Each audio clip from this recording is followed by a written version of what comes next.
Hello दोस्तों। तो आज हमको पढ़ना है लंब रेखाएं के बारे में। हम पढ़ेंगे, क्या पढ़ेंगे? लंब रेखाएं क्या होती हैं उनके बारे में पढ़ेंगे। ठीक है, अच्छे से पढ़ेंगे। 5.6 जो ये चैप्टर 5 का है उसका छठा भाग। ठीक है, इसमें लंब रेखाएं इसके समझना है। तो सिंपल सा हम क्या करेंगे, जो पहले करते आए हैं एनसीईआरटी को पढ़ेंगे, फिर समझेंगे क्या हो रहा है उसके अंदर। एनसीईआरटी भाई बुक बढ़िया है। ठीक है, आपका दोस्त है, साथी है, मित्र है। सहायता लीजिए मित्र का, बहुत चीज़ सिखाएंगे ये। ठीक है, जब मित्रता आपको करनी है तो बुक से कीजिए, किताबों से कीजिए। आपको कहाँ से कहाँ ले जाएगी आप सोच भी नहीं सकते। शुरू करते हैं। यदि दो रेखाएं परस्पर प्रतिच्छेद करें और उनके बीच का कोण एक समकोण हो तो वे रेखाएं एक दूसरे पर लंब परपेंडिकुलर रेखाएं कहलाती हैं। कहने का मतलब ये हुआ कि दो रेखा है, एक दूसरे पर जब भी प्रतिच्छेद करेंगे तो ये कौन सा कोण बनाना चाहिए? समकोण बनना चाहिए। समकोण कितना होता है? 90 डिग्री।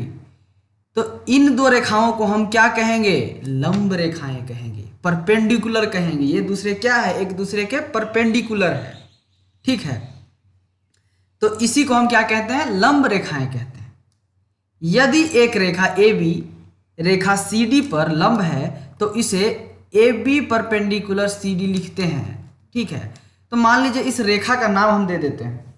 ठीक है, ए बी और क्या है, एक रेखा इसे है सी डी। ठीक है, ये है, तो इसको हम इस तरह से लिख सकते हैं, ए बी किस पे लंब है? सी डी पे लंब है। ठीक है, इस तरह से लिख सकते हैं। तो जब भी दो लंब रेखाओं को दिखाना रहेगा तो उन रेखाओं का नाम लिखना है ऐसे। यहाँ पे किस लाइन से दिखाना है? ये लाइन से। देखिए, आपसे सवाल पूछा जा सकता है। कैसे सवाल पूछेगा भाई? आपको दे देगा इस तरह से, साइन दे देगा, पूछेगा कुछ। किसी सवाल में अगर दो लंब रेखाएं रहेंगी तो वहां पे लिखेगा नहीं कि ये दोनों परपेंडिकुलर है या लंब रेखाएं हैं। वहां पे बस ये वाला साइन दे देगा, ये वाला साइन। आपको ये साइन देख के समझ जाना है कि अरे भाई ये दोनों जो रेखा दिख रहा है ना, ये क्या है? लंब रेखाएं हैं। ए बी और सी डी क्या है? एक दूसरे के लंब रेखाएं। मतलब कहने का मतलब क्या हुआ कि उनके बीच का जो कोण बन रहा है वो समकोण है, 90 डिग्री है।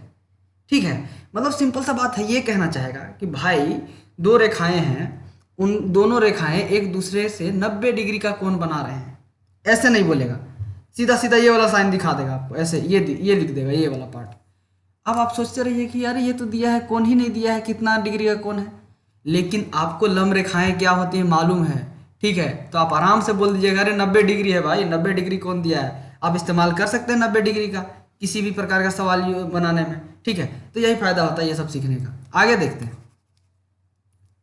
आगे क्या है कि सोचिए, चर्चा कीजिए और लिखिए। फिर आपसे सवाल पूछ रहा है, यदि ए बी लंब सी डी है, मतलब परपेंडिकुलर सी डी है ये, तो हमें क्या यह भी कहना चाहिए कि सी डी और ए बी है? हाँ भाई, इसको अपोजिट इस तरह से लिख सकते हैं कि नहीं?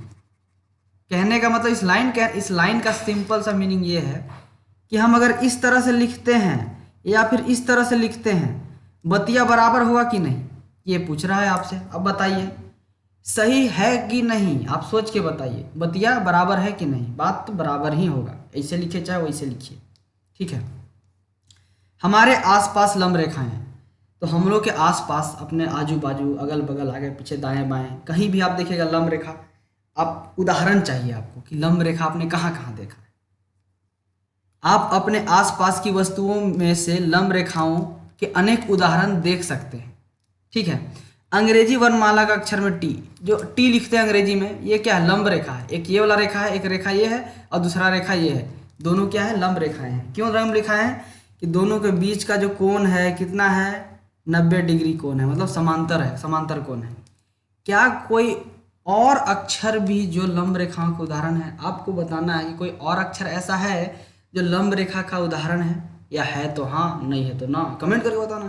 ठीक है, अभी देखिए, एक पोस्ट कार्ड को लीजिए। क्या इसके किनारे परस्पर लंब हैं? मान लीजिए एम एन बिंदु, ठीक है, एम एन बिंदु एम से होकर जाने वाली रेखाखंड ए बी पर कोई रेखा लंब है। क्या रेखा एम एन रेखाखंड ए बी को दो बराबर भागों में विभाजित करती है? यहाँ पे देखिए सवाल क्या पूछ रहा है कि एम एन, ठीक है, यहाँ से एम एन है, एम पे एक बिंदु है, इससे एक ए बी एक रेखा पार हो रहा है यहाँ से। दे दिया है ए बी। अब पूछ रहा है कि क्या ए बी को आप इस तरह से लिख सकते हैं एम एन, मतलब क्या एक दूसरे के लंब है? हाँ भाई, काहे नहीं है, यहाँ 90 डिग्री बना रहा है, लंब है, ठीक है। इसको इस तरह से भी लिख सकते हैं एम एन किसके लंब होना चाहिए? ए बी के लंब होना चाहिए, ठीक है, ये भी लिख सकते हैं। क्या एम एन रेखाखंड ए बी पर लंब है? हाँ है। एम एन जो रेखाखंड है वो ए बी पर लंब है, हाँ। क्यों है? क्योंकि दोनों के बीच में 90 डिग्री का कोण बन रहा है, दोनों समांतर रेखाएं हैं, समांतर कोण बन रहा है, ठीक है, इसीलिए लंब है।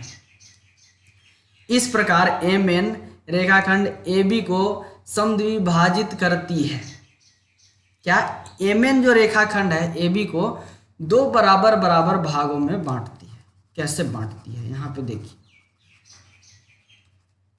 यहाँ पे देखिए कि जो एम एन है यहाँ है और ए बी यहाँ है, तो इसको आधा आधा भाग में बांट रहा है, तो समद्विभाजित कर रहा है, मतलब दो बराबर बराबर हिस्सों में बांट रहा है ए बी को, ठीक है, अर्थात दो बराबर भागों में विभाजित करती है, वही बात है। और उस पर लंब भी है, और उस पर लंब भी है, ठीक है। इसीलिए हम कहते हैं कि रेखा एम एन रेखाखंड ए बी का लंब समद्विभाजित है, ठीक है।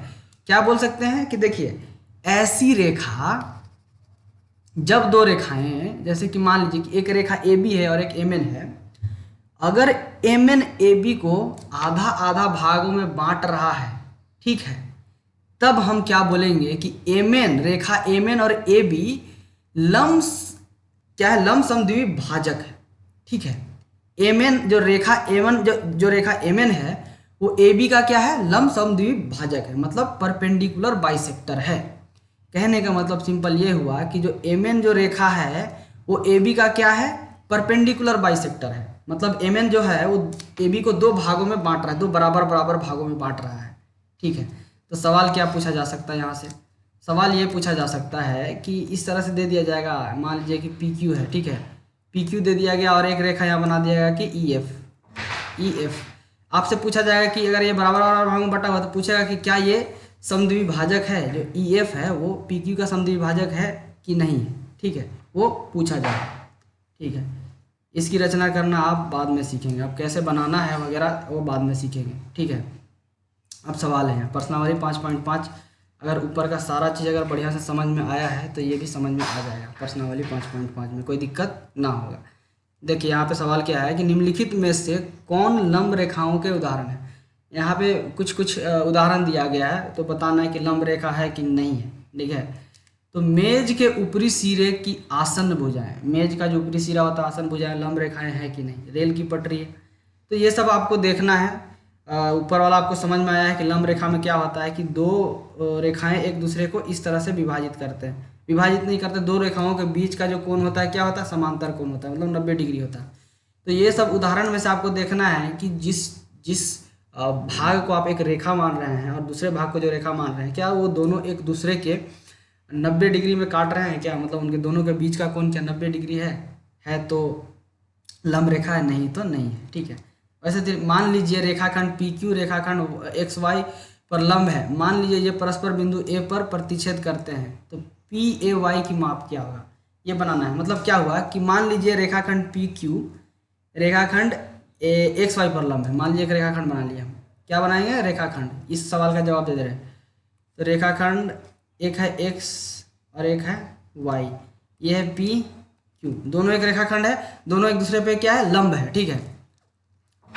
मान लीजिए ये बिंदु ए पर प्रतिच्छेद करते हैं, यहाँ पर ए है, ए पर प्रतिच्छेद कर रहे हैं, ठीक है। पूछ रहा है पी ए क्यू का माप क्या है? नहीं, पी ए वाई का माप क्या है? पी ए वाई इसका माप क्या होगा? तो 90 डिग्री का समांतर रेखा होगा इसका, यही उत्तर हो जाएगा इसका। इसी तरह से देखिए आगे ऊपर जितना भी चीज़ समझ में आया है अगर, तो ये सारा क्वेश्चन बन जाएगा, कोई दिक्कत नहीं है। नहीं बनेगा तो कमेंट करके पूछ सकते हैं, अगले वीडियो में हम आराम से इसको एक्सप्लेन करेंगे बहुत अच्छी तरीक़ों से, ठीक है।